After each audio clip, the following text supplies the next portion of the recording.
नमस्कार दोस्तों, आज हम इस वीडियो में आपके साथ डिस्कस करेंगे डिस्टोर्शन नामक वेल्डिंग डिफेक्ट के बारे में।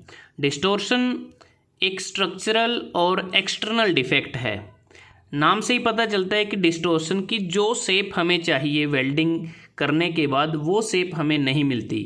डिस्टोर्शन क्या है? Change in the intended shape and size of welded component और स्ट्रक्चर। मतलब कि वेल्डिंग करने के बाद जो शेप और साइज़ हमें चाहिए वेल्डिंग कंपोनेंट का या स्ट्रक्चर का, उसमें बदलाव आ जाता है। ये किस कारण से होता है? जब भी हम वेल्डिंग करते हैं तो उस दौरान क्या होता है कि जो मोल्टन मेटल होता है उसका अनइवन कॉन्ट्रैक्शन हो जाता है, श्रिंकेज हो जाता है। ये होता है अनइक्वल हीटिंग या अनइक्वल कूलिंग के कारण। जो बेस मेटल या वेल्ड मेटल पर अनइक्वल हीटिंग और अनइक्वल कूलिंग के कारण जो अनइवन कॉन्ट्रैक्शन या श्रिंकेज होती है, उसके कारण डिस्टोर्शन नामक वेल्डिंग डिफेक्ट प्रोड्यूस होता है। जैसा आप इस डायग्राम में देख पा रहे हैं कि हमारी जो रिक्वायरमेंट थी वो ये जो डॉटेड लाइन है यहाँ पर थी कि हमारी जो बेस प्लेट के जो साइड्स हैं वो यहाँ पर हों, लेकिन वो डिस्टोर्ट होकर थोड़ा सा ऊपर हो गए हैं, एंगल्स पर हो गए हैं। और अगर हम बात करें जो डिस्टोर्शन है, जो हमारी वेल्डिंग से पहले की पोजीशन है और जो वेल्डिंग से बाद की पोजीशन है उसमें डिफरेंस होता है।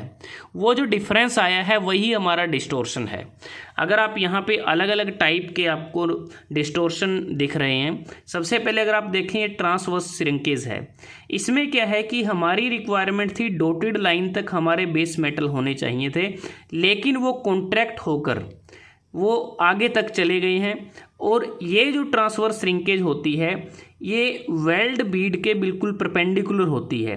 इस तरफ से ये ऊपर की तरफ जाएगी और इस तरफ से नीचे की तरफ, तो इस तरह से कॉन्ट्रैक्शन होगा।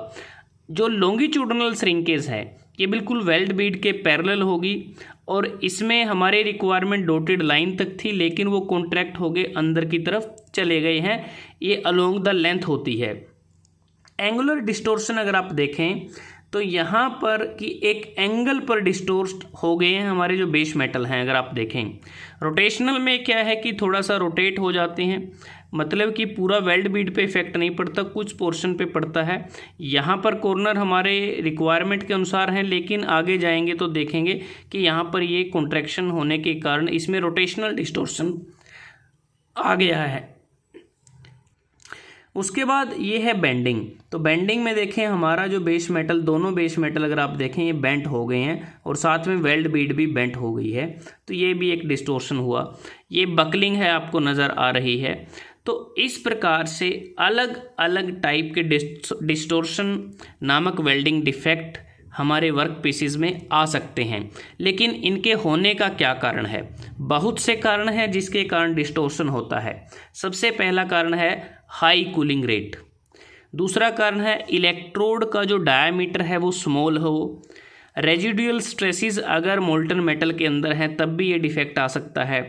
अगर बेस मेटल को हमने अच्छी तरह से क्लैंप नहीं किया, उसका अच्छी तरह से फिक्सिंग नहीं की, मतलब कि इम्प्रॉपर फिक्सिंग के कारण भी ये डिफेक्ट आ सकता है।